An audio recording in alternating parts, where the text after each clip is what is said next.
The giant space station floated in the dark between stars like a metal city. Nexus Station was bigger than most planets, with millions of beings from across the galaxy living and working inside its walls. Today, it buzzed with more activity than usual. The Galactic Council was meeting, and that always meant trouble for someone. Ambassador Hyunwoo Park walked through the long corridors with his team. His black suit was simple and clean, just like all human clothes.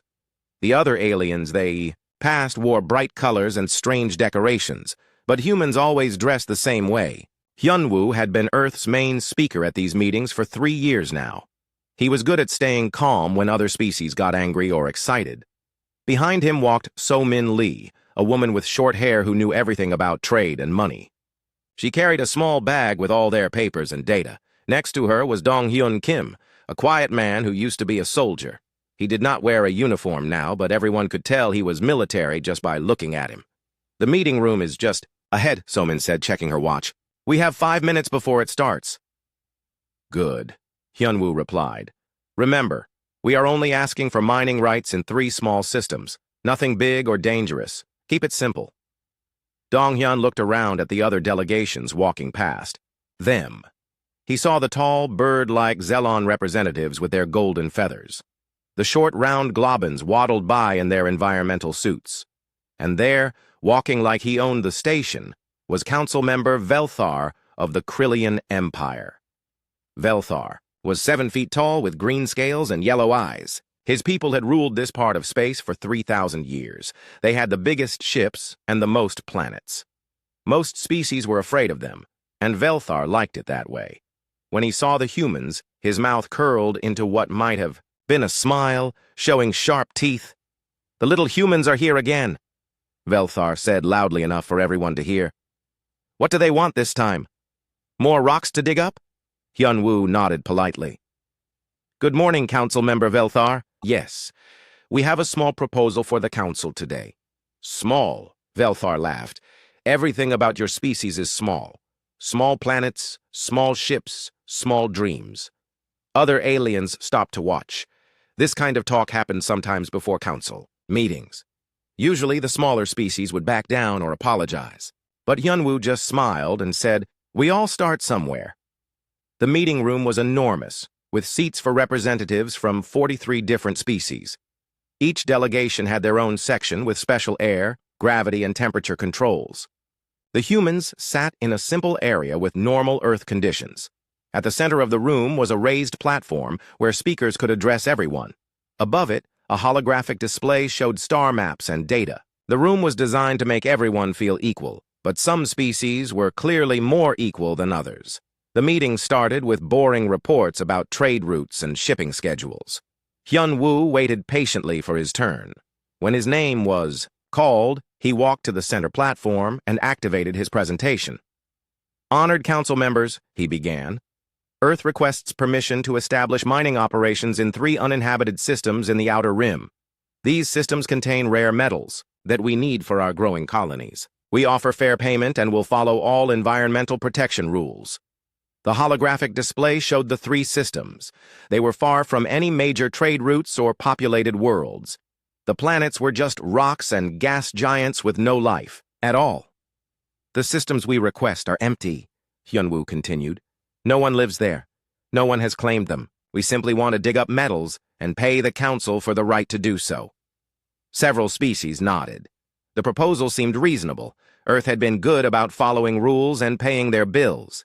Their technology was getting better, and they had money to spend. But then Velthar stood up. "I object," he said in his deep, rumbling voice. The room went quiet.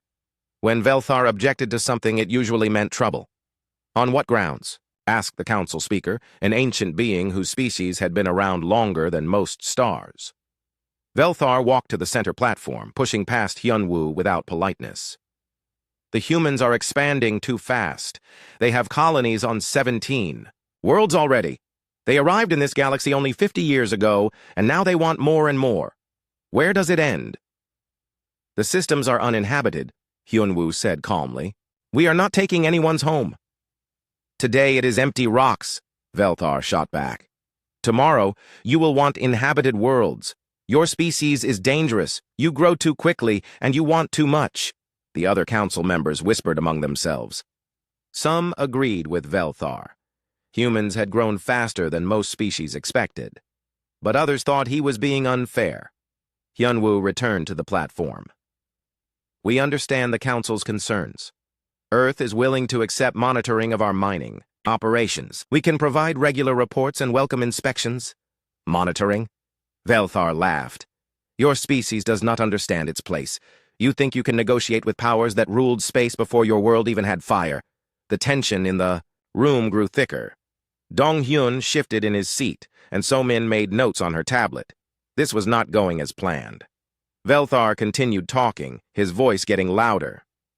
The Krelian Empire has maintained peace in this sector for 3 millennia. We know how to deal with species that forget their place. Council member Velthar, the speaker warned, please keep your comments relevant to the proposal. But Velthar was not finished. He had been planning this moment for months. The humans had annoyed him for too long with their quiet confidence and steady growth. It was time to put them back where they belonged. I will be relevant, Velthar said, turning, to face the human delegation directly. I will be very relevant. He walked closer to where the humans sat. His yellow eyes fixed on Hyunwoo with the look of a predator about to strike. Humans, he said slowly, making sure everyone in the room could hear every word. You will withdraw your proposal. You will also withdraw from all contested systems immediately. You will stop your expansion and accept your proper place as a minor species under Krelian protection. The room was completely silent now. Even the air recycling system seemed to stop humming. And if we refuse? Hyunwoo asked in the same calm voice he had used all day. Velthar's smile grew wider, showing more of his sharp teeth. Then the Krelian Empire will demonstrate why we have ruled this sector for 3,000 years. He paused, looking around the room to make sure everyone understood the threat. We know about your pathetic homeworld. We know that your entire species depends on that single, fragile little planet. One word from me, and our fleet will turn your precious Earth into cosmic dust. The threat hung in the air like poison gas. Several smaller species looked away, afraid to be associated with whatever was happening. Others watched with fascination, wondering how the humans would respond. Hyunwoo looked at Velthar for a long moment. Then he looked at his team. So-min raised her eyebrows slightly. Dong-hyun gave the smallest nod. In the back of their section, a young woman named Nara Choi looked up from her tablet and made eye contact with the ambassador. I see, Hyunwoo said finally. That is quite a serious statement, Council Member Velthar. It is not a statement, Velthar replied. It is a promise. Hyunwoo walked back to the center platform. In that case, I believe Earth will need time to consider this situation. I request a 48-hour recess to consult with our homeworld. The council speaker looked uncomfortable. Threats were not supposed to be made during official sessions, but Velthar represented one of the most powerful species in the galaxy. Very well, the speaker said. The council will reconvene in 48 hours to hear Earth's response. As the session ended and beings began filing out of the room, Velthar felt satisfied. He had finally shown the humans their place. Soon they would come back with an apology and accept Krelian rule like so many species before them. Hyunwoo gathered his team and walked toward the exit. Nara, he said quietly to the young woman, please send a message to Earth. Priority Alpha. What should it say? She asked. Just tell them what happened here. They will know what to do. As they left the council chamber, none of the other species noticed the small smile on Dong-hyun's face. He had been waiting for something like this to happen for a very long time. Velthar spent the next 2 days feeling very pleased with himself. He walked through Nexus Station with his chest puffed out, enjoying the way other species looked at him. Word had spread quickly about his threat to the humans. Some aliens whispered that he had gone too far, but most agreed that the humans had needed to be put in their place. The Krelian Empire controlled more than 200 star systems. Their ships were the biggest and strongest in the galaxy. Their weapons could destroy entire planets.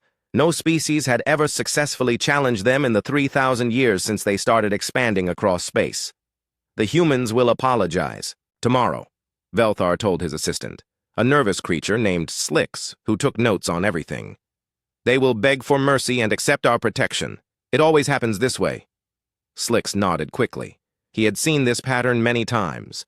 First, Velthar would make threats. Then the target species would panic and submit. The Krillian Empire would add another species to their list of vassals, and everyone would pretend it had been a peaceful negotiation. In their quarters, the human delegation worked quietly. They had sent their message to Earth and received a response within 6 hours. The reply was short. "Understood. Stand by." Hyunwoo spent most of his time reading reports on his tablet. So Min organized their trade data and prepared backup proposals in case the original mining request was rejected. Dong Hyun made phone calls to people whose names he did not share with the others. On the second day, new arrivals came to Nexus Station.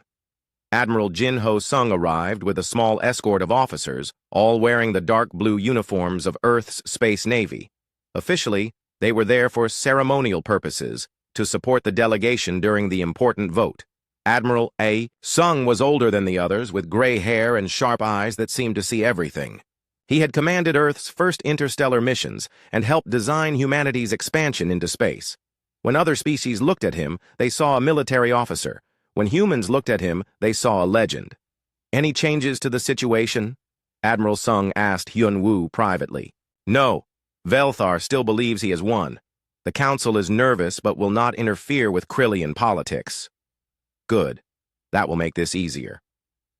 The 48 hours ended on schedule. The Council chamber filled up again with representatives from 43 species. Everyone wanted to see how the humans would surrender. Some felt sorry for them.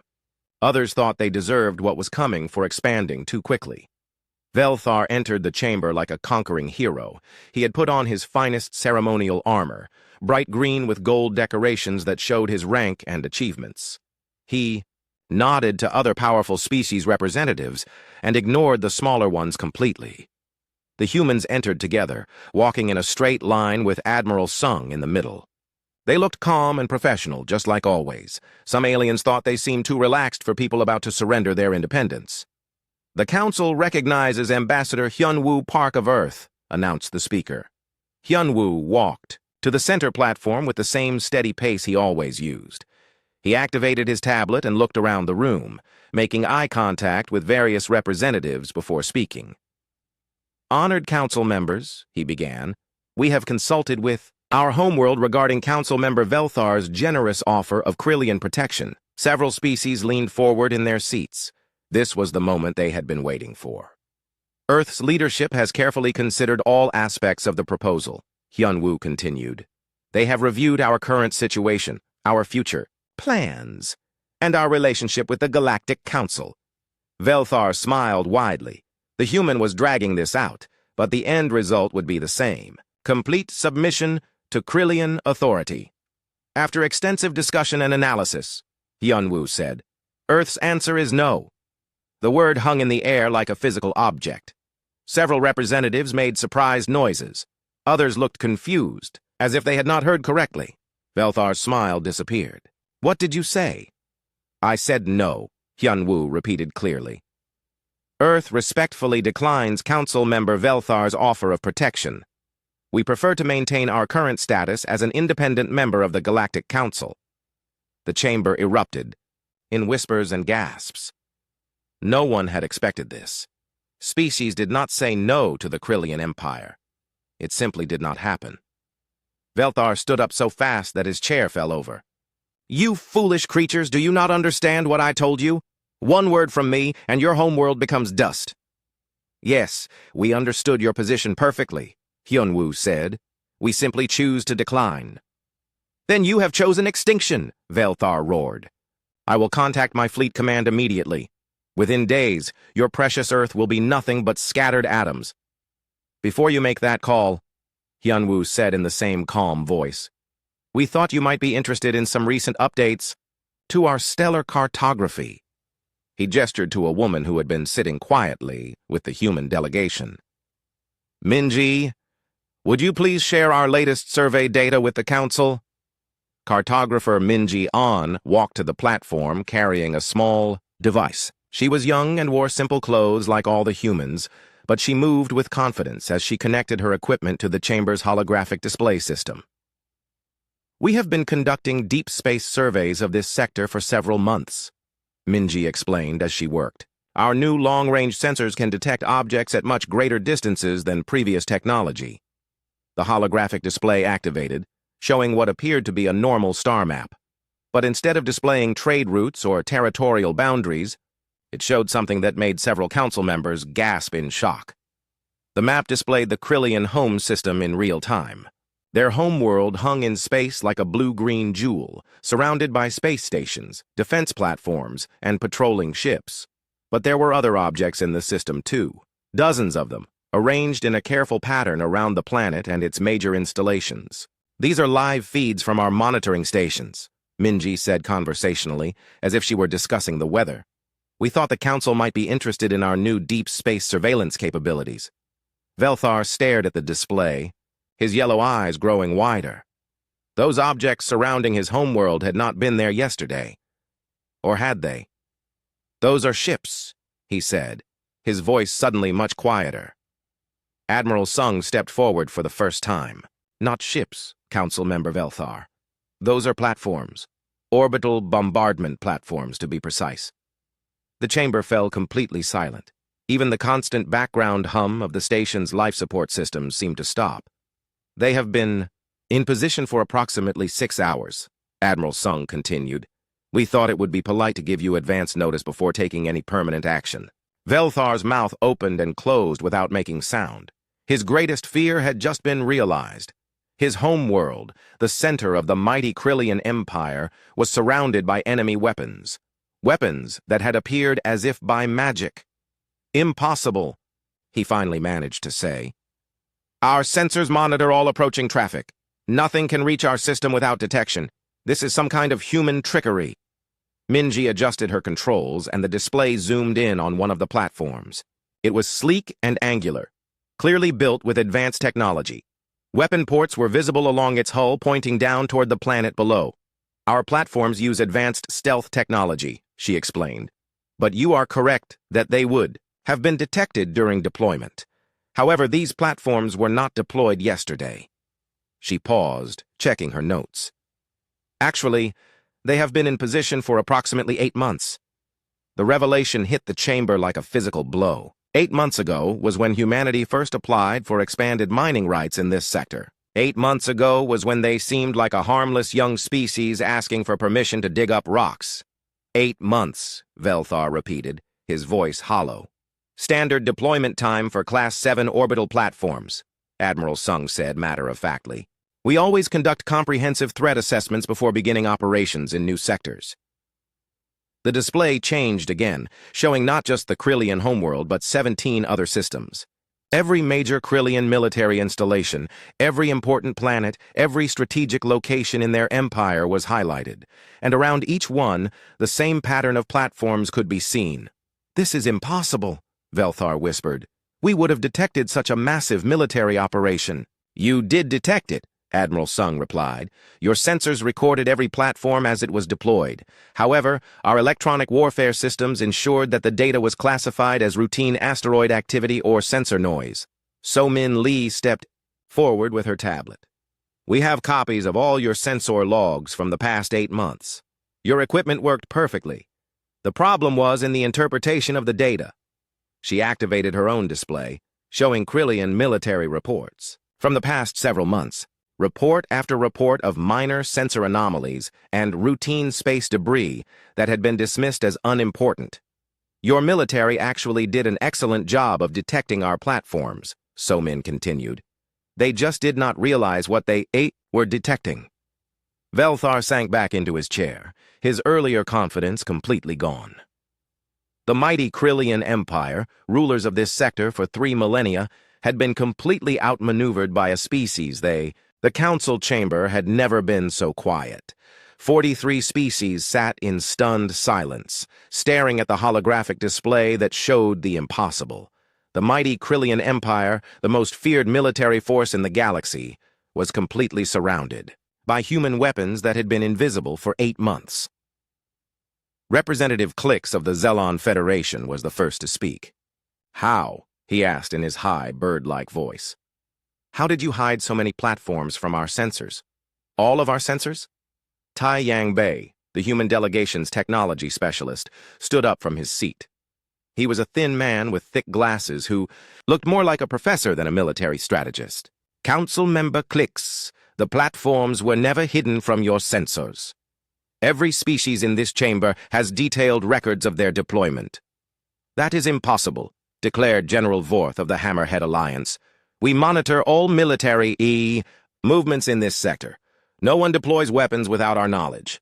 Taeyang smiled politely. "You are absolutely correct, General. You have monitored every movement. In fact, your reports are remarkably accurate." He activated his own display, showing military intelligence reports from dozens of different species. The documents scrolled past rapidly, each one highlighting routine asteroid movements and minor sensor anomalies from the past 8 months. "The Zelon Federation detected platform array Gamma on March 15th, Taeyang said, pointing to a specific report. "Your sensors classified it as a metallic asteroid with unusual density. The Hammerhead Alliance detected platform array Delta on April 2nd. You recorded it as space debris from an ancient battle." The reports kept coming. Every major intelligence service in the galaxy had detected the human platforms. Every single one had dismissed them as something harmless. "The problem," Taeyang continued, "was not with your sensors. The problem was with your expectations. You expected to see asteroids and debris, so that is what you recorded." Counselor Thex of the Silicon Collective made a grinding noise that might have been laughter. "You mean our own preconceptions blinded us to the truth?" "In simple terms, yes," Taeyang replied. "Human military doctrine includes extensive study of camouflage and deception. We learned long ago that the best way to hide something is to make it look like something else." Velthar finally found his voice again. "But the technology, those platforms require advanced materials and power systems that your species should not possess." "Should not possess based on what information?" asked Dr. Hyojin Ko, another member of the human delegation. She was an older woman with gray hair who spoke in the patient tone of someone explaining basic concepts to children. "Your species has only been in space for 50 years, Velthar protested. "You cannot have developed such advanced technology so quickly." Dr. Ko activated her tablet, and the display showed a timeline of human technological development. "Council Member Velthar, may I ask how long it took your species to develop interstellar travel after discovering fire?" "Approximately 8,000 years," Velthar answered, confused by the question. "Interesting. Humans developed interstellar travel approximately 12,000 years after discovering fire. However, we developed nuclear weapons only 40 years after discovering electricity." The timeline on the display highlighted key points in human development. The gap between discovering flight and reaching space was only 66 years. The gap between computers and artificial intelligence was 30 years. "You see," Dr. Ko continued, "human technological development follows a different pattern than most species. We tend to focus on solving immediate problems rather than gradual improvement over centuries." "What kind of immediate problems require planet-destroying weapons?" asked Counselor Nim of the Peaceful Gardens Collective. The question hung in the air like a challenge. The humans looked at each other, and something passed between them that the other species could not understand. Admiral Sung stepped forward again. "Perhaps it would help if we provided some context about human military development." The holographic display changed to show Earth from space. But this was not the peaceful blue world that most aliens imagined. This was Earth as it really was, covered with the lights of billions of people living in thousands of separate nations. "What you are seeing," Admiral Sung said, "is a species that has been at war with itself for its entire recorded history." New images appeared on the display. Ancient battles with swords and shields, medieval sieges with massive stone-throwing machines, modern wars with tanks and aircraft. Each image showed humans fighting other humans with increasingly deadly weapons. "For 10,000 years," Admiral Sung continued, "humanity has been perfecting the art of warfare against opponents with identical intelligence, identical technology, and complete knowledge of each other's tactics." The images kept changing, showing more and more advanced weapons, chemical weapons that could kill thousands, nuclear bombs that could destroy entire cities, biological weapons that could wipe out whole populations. Every human child learns these concepts, Admiral Sung said. Not as history lessons, but as survival skills. We call them things like mutually assured destruction and preemptive strike capability and acceptable casualty rates. The alien representatives looked uncomfortable. Most species had some history of conflict, but nothing like what they were seeing. Most had developed peaceful spaceflight after centuries of gradual social evolution. "You fight your own species?" asked Representative Eula of the Harmony Worlds, her voice filled with horror. "We used to," Admiral Sung replied. "We still prepare to just in case, but we learned something important from all that fighting." "What?" "The best way to win a war is to make sure it never starts." The display changed again, showing defensive installations around human colonies, massive orbital fortresses, sensor networks that could detect approaching ships from light years away, automated defense systems that could respond to threats faster than any living being could think.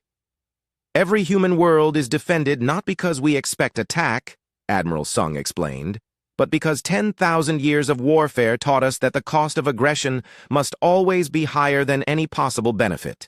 Yu Jin Kang, the delegation's intelligence specialist, added more information. "When we first learned about the Galactic Council, we conducted standard threat assessments of all member species. This is routine procedure for any military organization. The display showed detailed intelligence files on every species in the chamber. Their military capabilities, their historical conflicts, their strategic resources, their potential threat levels. The Krillian Empire ranked as the highest potential threat," Eugene continued. 3,000 years of successful expansion, advanced technology, and a culture that values military strength above other considerations. Velthar was beginning to understand the true scope of what had happened. "You have been preparing to fight us since the day you joined the Council." "Not to fight you," Admiral Sung corrected. "To defend against you, if necessary. There is an important difference." "What difference?" "Fighting means we want to conquer your territory and control your people. Defense means we want to make sure you never consider attacking us in the first place." The holographic display showed the orbital platforms around Krillian worlds in more detail. They were not positioned to attack military targets or government centers. They were positioned to target the planet's crust, designed to break worlds apart rather than conquer them. "These weapons serve no offensive purpose," Admiral Sung explained. "They cannot capture territory or control populations. They can only destroy. That makes them perfect defensive weapons." "How is destroying planets defensive?" demanded General Vorth. "Because," Admiral Sung replied patiently, "if anyone attacks human colonies, they know that their own worlds will be destroyed in response. No rational leader would accept the complete destruction of their civilization for any possible gain." The concept was simple but terrifying. The humans had not built weapons to win wars. They had built weapons to make wars impossible. "This is madness," Velthar whispered. "You would destroy entire worlds full of innocent people?" "We would prefer not to," Hyunwoo said, speaking for the first time in several minutes. "That is why we are explaining the situation now, so that everyone understands the consequences of threatening human colonies. But you would do it if necessary?" The humans looked at each other again. The weight of history seemed to settle on their shoulders. "Council Member Velthar," Hyunwoo said slowly, "in our species' history we have destroyed entire cities to prevent larger wars. We have accepted the deaths of millions to prevent the deaths of billions.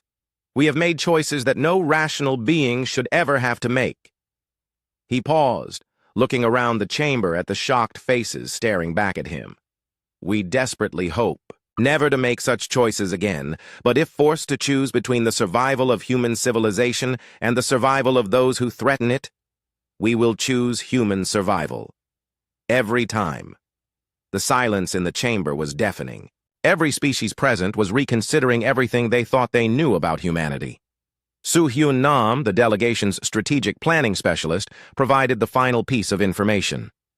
"What you have seen today represents approximately 2% of human defensive capabilities. The remaining 98% is classified at levels that require authorization. The vote had been unanimous, But the real conversation started after the council session ended. Representatives from 43 species scattered throughout Nexus Station, each trying to understand what they had just witnessed.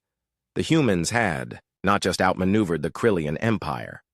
They had done something that should have been impossible. In the exclusive ambassador's lounge, a dozen of the most powerful species gathered for an emergency meeting. No humans were invited. This changes everything, declared Prime Minister Nexus of the Triangulum Trade Federation. His 3 eyes blinked in different patterns, a sign of extreme stress among his people. If the humans can hide military assets for 8 months without detection, what else are they hiding? General Vorth slammed his massive fist on the table, making drinks spill across its surface. The question is not what they are hiding. The question is how we defend against a species that treats planetary destruction as routine military doctrine. Perhaps, suggested Councillor Thex in his grinding mechanical voice, we should ask ourselves why they felt the need for such extreme measures in the first place. The room fell silent. None of them wanted to admit the obvious answer. Meanwhile, in a simple conference room on the other side of the station, Ambassador Hyun-woo was having a very different conversation. Across from him sat Yoon-soo Park, a woman whose job title was xenoanthropologist, but whose real function was much more complex. The council members are terrified, Yoon-soo reported. I have been monitoring their communications and body language. Most species are reconsidering their entire relationship with humanity. That was the goal, Hyun-woo replied. Fear leads to respect.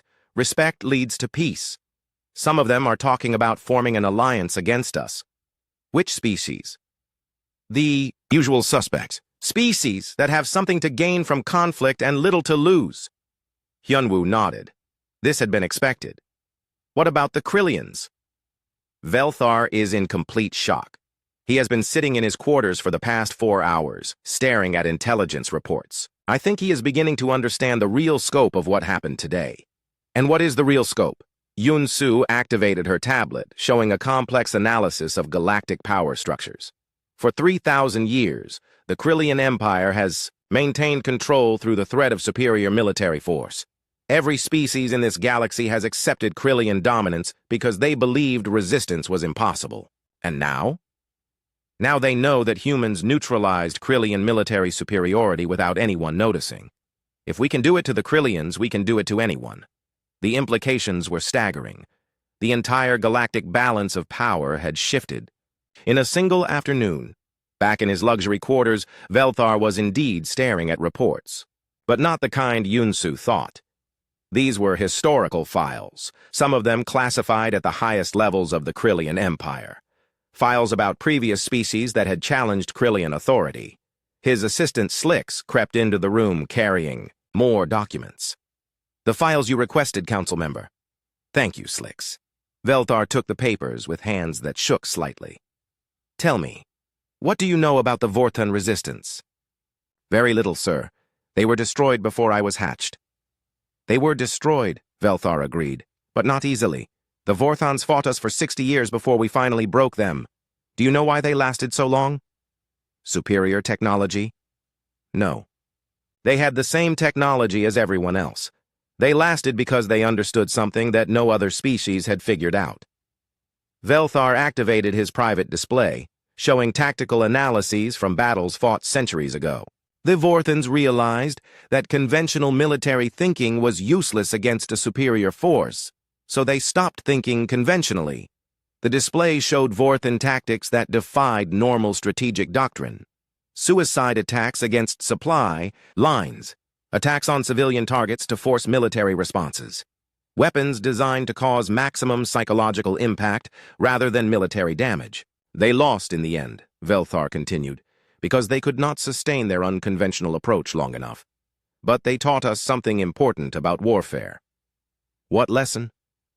That the most dangerous enemy is the one who refuses to follow the rules everyone else accepts. Slicks looked confused. Sir, I do not understand how this relates to the humans. Velthar laughed, but there was no humor in the sound.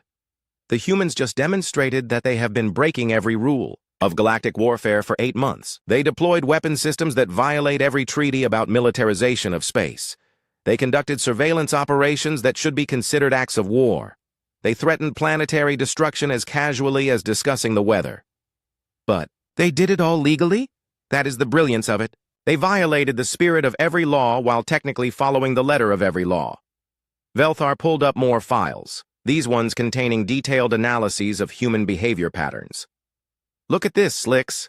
Intelligence reports from the past, 50 years about human activities. The files showed a consistent pattern. Humans always followed Galactic Council rules exactly as written. They paid their taxes on time. They submitted proper paperwork for all activities. They attended every required meeting and voted on every proposal. But they interpreted every rule in ways that gave them maximum advantage while technically staying within legal boundaries. They are lawyers, Velthar realized suddenly. An entire species of lawyers who have turned rule manipulation into an art form. On Earth, the message about Velthar's threat had reached the highest levels of government within hours. In a secure conference room deep beneath the capital city, President Minho Jion was meeting with his top advisors. The situation on Nexus Station has been resolved, reported Defense Minister Kyung-Soo An. Admiral Sung's demonstration was successful. The Krillian Council member has withdrawn his threats. And the platforms? Asked President Jion. Still in position and fully operational. The Krillians are aware that we can see them now. But they also know that removing them would require a military operation they cannot win. Foreign Minister Hua Young-shin raised a concern. The other council species are asking questions about our military capabilities. Some are demanding inspections and verification of our defensive systems. Which species? The usual ones. The Triangulum Federation wants trade restrictions. The Hammerhead Alliance is calling for arms limitation. Treaties. 3 smaller species have formally requested Galactic Council intervention. President Jaeon considered this information. What about our allies? The Silicon Collective has offered to share defensive technology. The Peaceful Gardens Collective wants to negotiate non-aggression treaties. The Harmony Worlds are requesting embassy exchanges. In other words, President Jaeon said, the weak species want our protection, and the strong species want us contained. That is a fair summary. The president stood and walked to a window that showed the lights of the city. Below, millions of humans going about their daily lives, unaware that their species had just fundamentally changed the balance of power in the galaxy. Minister An, what is the status of Operation Deep Cover? All phases remain on schedule. The assets, revealed today, represent less than 5% of our total defensive deployment. And the other operations? Operation Farsight has monitoring stations in every major system in the galaxy. Operation Long Arm has response platforms positioned for rapid deployment to any threatened human colony. Operation Last Resort remains, classified above my clearance level. President Jion nodded. Good. Minister Shin, prepare a statement for the Galactic Council. We will address their concerns about human military capabilities. What should the statement say?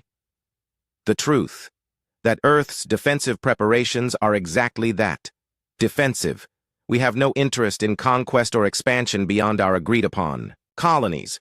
We simply want to ensure that no one can threaten human civilization without facing unacceptable consequences.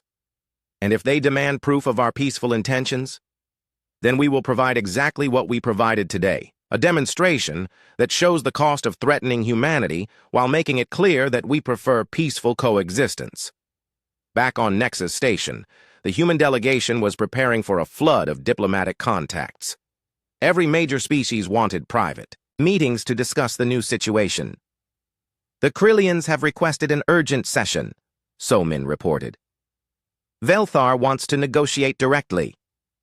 What kind of negotiation? Hyunwoo asked. He did not specify, but intelligence suggests he wants to discuss mutual non-aggression agreements. Dong-hyun looked up from his security reports. Translation? He wants to make sure we never use those platforms. Probably. What do we tell him? Hyunwoo thought for a moment. We tell him the same thing we have been telling everyone. Human defensive. Systems exist to prevent conflicts, not to start them. As long as no one threatens human colonies or Earth, the platforms will remain in monitoring mode only. And if someone does threaten us, Then they will discover why humans spent 10,000 years learning how to fight wars they could not afford to lose. The meeting was interrupted by an urgent communication from Admiral Sung. Ambassador, you need to see this. The display activated, showing real-time sensor data from across the galaxy. Dozens of species were mobilizing their fleets. Some were moving to defensive positions around their homeworlds. Others were positioning. 3 days after the council session, the galaxy was in chaos.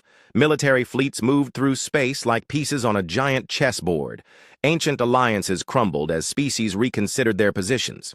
New partnerships formed overnight between former enemies. And at the center of it all, the humans waited and watched. On the Krillian homeworld, Chancellor Vextar convened the most important meeting in his empire's 3,000-year history.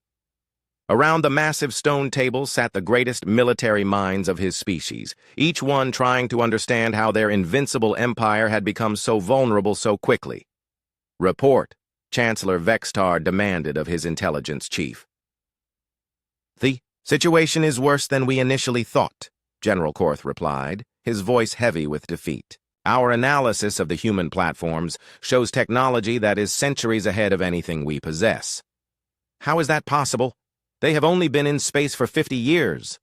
Dr. Zixton, the Empire's chief scientist, activated a holographic display showing detailed scans of the human weapons. Chancellor, these platforms are not just advanced. They are revolutionary. The power systems alone require materials that we thought were impossible to manufacture. Explain.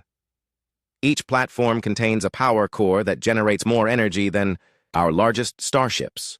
The weapon systems use focused gravitational fields that can literally tear apart the atomic structure of matter, and the stealth technology makes them invisible to every detection method we know.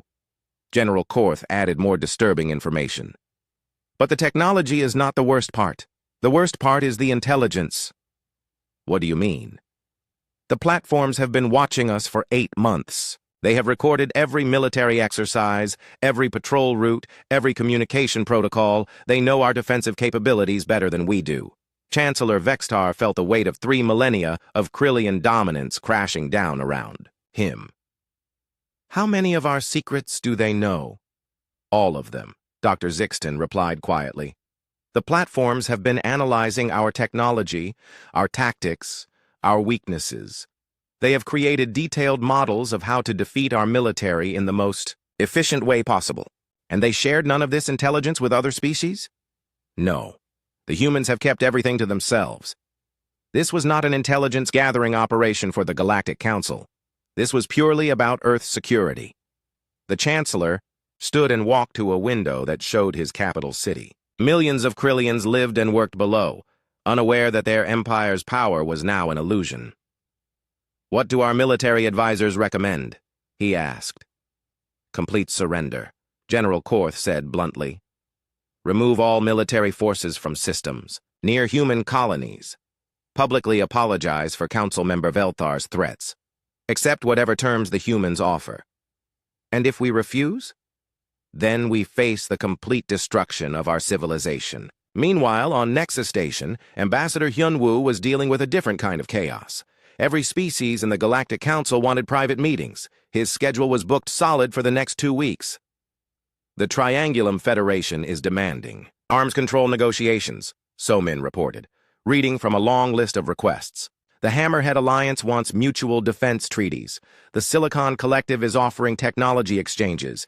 And the Peaceful Gardens Collective wants to discuss philosophical implications of human military doctrine. What about the smaller species? Terrified. Half of them have requested human protection from the larger empires. The other half are trying to stay neutral and hope no one notices them. Dong Hyun looked up from his security briefings. Intelligence reports suggest that several species are considering preemptive strikes against human colonies. Which species? The Vorthan Remnant, the Red Claw Alliance, and the Stellar Dominion. They believe that humans are too dangerous to be allowed to exist. Hyunwoo considered this information. Are they capable of successful attacks? Against our colonies? No. Our defensive systems would destroy any conventional assault force, but they might try to target human civilians or infrastructure. And how would Earth respond to such attacks? Dong Hyun's expression grew cold. According to Defense Protocol 7, Any attack on human civilians triggers immediate retaliation against the attacker's homeworld. No negotiation, no warning, no mercy. The room fell silent. Even after 3 days, the humans' casual discussion of planetary destruction still shocked their allies. Admiral Sung entered the conference room carrying urgent dispatches from Earth. "New orders from the Defense Council," he announced. "We are authorized to offer limited demonstrations of human military capabilities to selected species." "What kind of demonstrations?" Hyunwoo asked. "The kind that will convince everyone else that threatening humanity is a very bad idea." On the other side of the galaxy, 3 species had indeed decided that humans were too dangerous to exist. In a secret meeting on a neutral space station, representatives from the Vorthon Remnant, Red Claw Alliance, and Stellar Dominion planned humanity's destruction. "The humans cannot have defensive systems around all of their colonies," argued Admiral Gex of the Red Claw Alliance. "If we coordinate simultaneous attacks on multiple targets, some of our forces will get through." "And then what?" asked General A. Sithik of the Vorthon Remnant. "Even if we destroy a few human colonies, they will retaliate against our homeworlds with those planet-cracking weapons." "Not if we strike their homeworld first," suggested Overlord Nazek of the Stellar Dominion. "Earth is their center of power. Destroy it, and the human threat ends forever." "You are all thinking too small," Admiral Gex replied. "This is not about military victory. This is about survival. The humans have upset the balance of power that has kept the galaxy stable for thousands of years. What do you propose?" "We convince the other species that humanity must be contained or destroyed. Make it a galactic consensus. Even the humans cannot fight everyone at once." It was a reasonable plan. It had worked before against other species that became too powerful. But the conspirators had made one critical error in their thinking. They assumed the humans did not know about their meeting. Deep beneath Earth's surface, in the most secure facility ever built by any species, Director Song Yi-han reviewed intelligence, reports from across the galaxy. Her department had no official name and no public acknowledgement, but it was responsible for humanity's survival in a hostile universe. "The Red Claw conspiracy is proceeding as predicted," reported her chief analyst. "They have recruited 7 additional species to their cause." "And their timeline?" "They plan to begin attacks within 10 days. Simultaneous strikes on 5 human colonies, followed by a coordinated assault on Earth itself." Director Han considered this information. "Recommendations? Operation Final Warning. Full disclosure of human military capabilities to all Galactic Council species. Show them exactly what happens to civilizations that threaten humanity. And if that fails to deter them, then we implement Operation Clean Slate." Director Han paused. Operation Clean Slate was the most classified military operation in human history. Only 12 people in the galaxy knew it existed, and half of them were in this room. How many worlds would be affected? Approximately 47. Every species that has participated in anti-human activities would lose their primary military, installations, and government centers. Casualties? Estimated at 2 billion beings across all targeted species. The number hung in the air like a death sentence. Director Han had hoped never to hear such calculations, but the Red Claw conspiracy left humanity with limited options. And the message this would send to other species? That threatening humanity results in the immediate destruction of the threateners. Civilization, regardless of size or power. Director Han made her decision. Implement Operation Final Warning. Give every species in the galaxy one last chance to understand the situation before we resort to more permanent solutions. And if they choose to proceed with their attacks anyway, then they will discover why humans have survived 10,000 years of warfare against enemies who knew all their secrets and understood all their tactics. Back on Nexus Station, Admiral Sung received new orders that made him smile for the first time in days. "Gentlemen and ladies," he announced to the human delegation, "we have been authorized to conduct a practical demonstration of human defensive capabilities." "What kind of demonstration?" Hyunwoo asked. "The kind that will be visible from anywhere in the galaxy." Within hours, every major government received the same message from Earth. "The Human Colonial Authority will conduct a live-fire exercise in the Epsilon sector at 1400 Standard Galactic Time. All species are invited to observe. Exercise will demonstrate standard defensive protocols for protecting human colonies from hostile forces. The Epsilon sector was empty space far from any inhabited worlds. but it contained something that made it perfect for the demonstration: an asteroid field with rocks the size of small planets. When the appointed time arrived, observation ships from 30 different species gathered at a safe distance to watch. What they saw would be discussed in military academies for centuries to come. A single human platform, identical to the ones surrounding Krillian worlds, moved into position near the largest asteroid. The rock was nearly the size of Earth's moon, composed of solid metal and stone that had been drifting through space for millions of years. Beginning demonstration. 6 months after the demonstration in the Epsilon sector, the Galactic Council met again on Nexus Station. But everything had changed. The seating arrangement was different. The power dynamics had shifted, and for the first time in thousands of years, no species feared military conquest by their neighbors. Ambassador Hyunwoo walked into the council chamber with the same calm demeanor he had always shown. But now other representatives stood when he entered.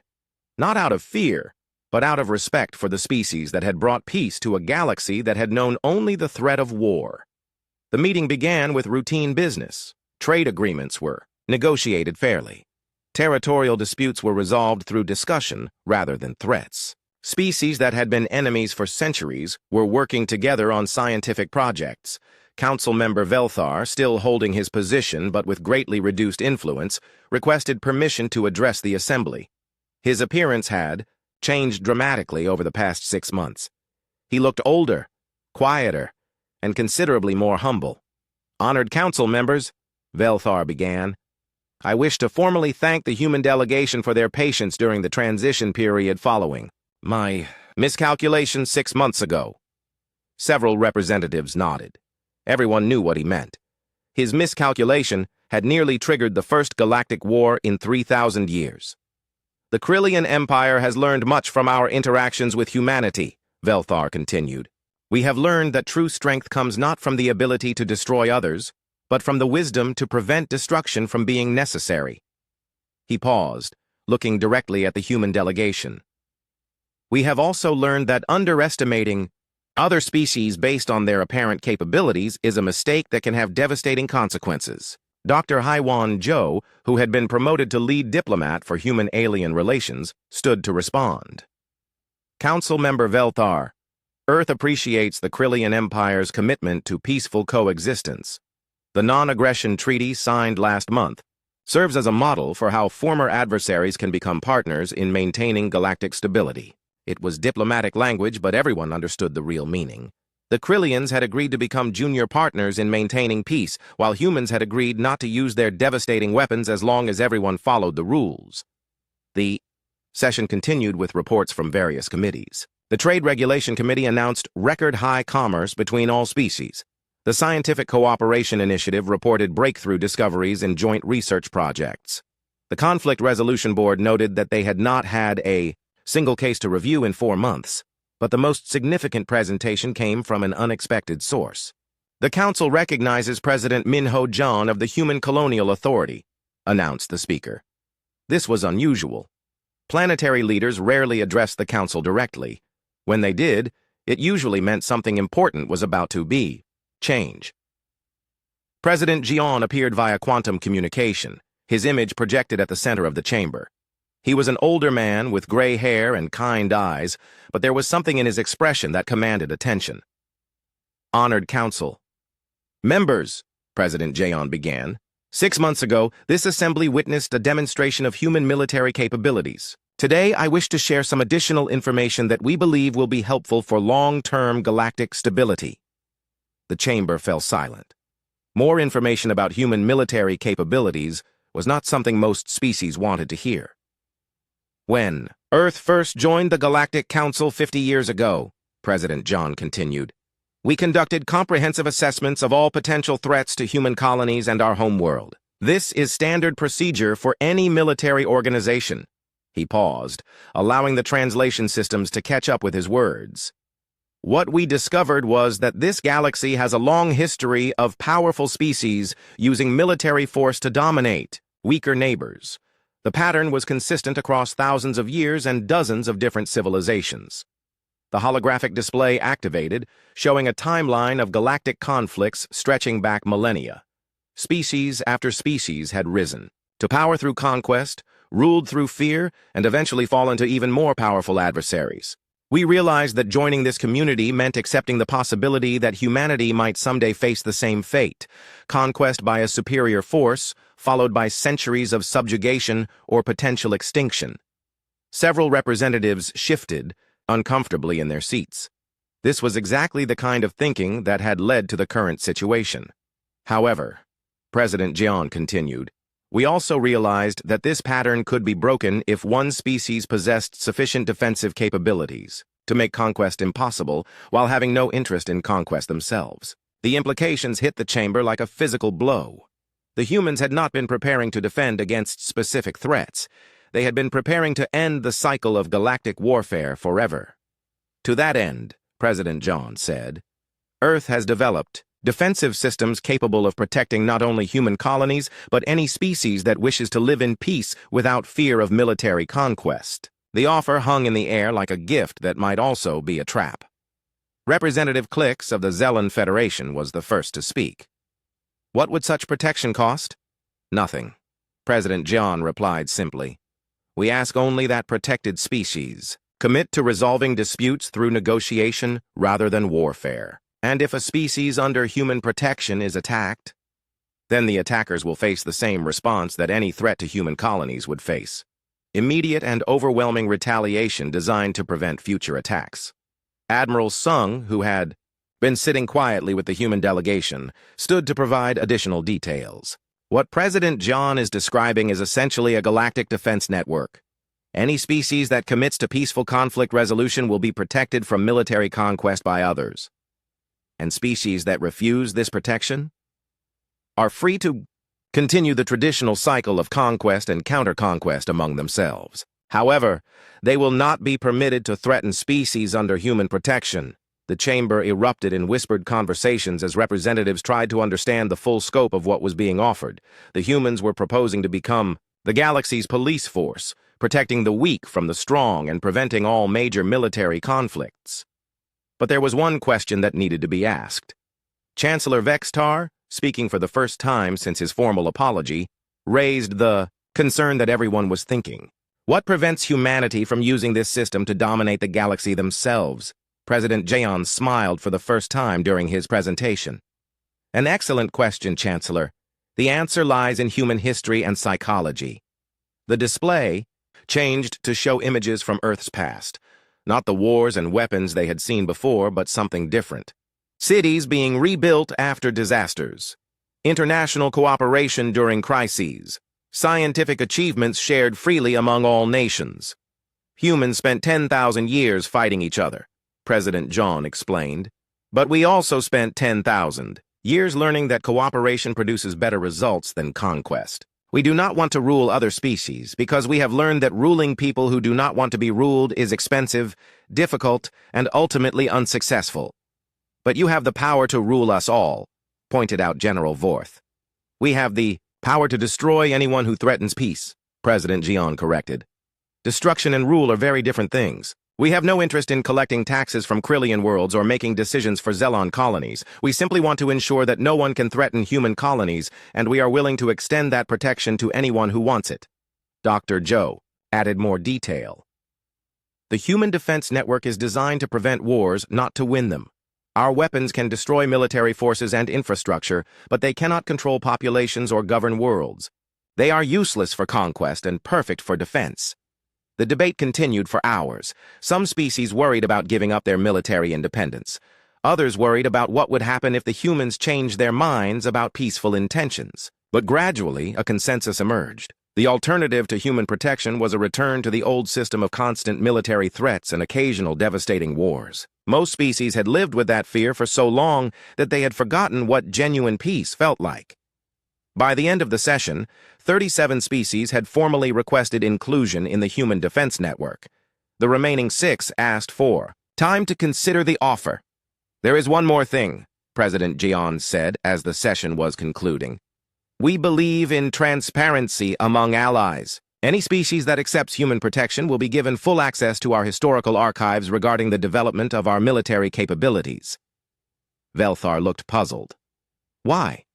because we want everyone to understand that our weapons were developed by a species that knew the cost of warfare from personal experience. We are not theoretical warriors or academic strategists. We are survivors of conflicts that lasted centuries and cost billions of lives. And you believe this will reassure us? We believe it will help you understand that we use these weapons, reluctantly, and only when absolutely necessary to prevent larger conflicts. 3 days later, the first human defense platforms were deployed around non-human worlds, not as conquer,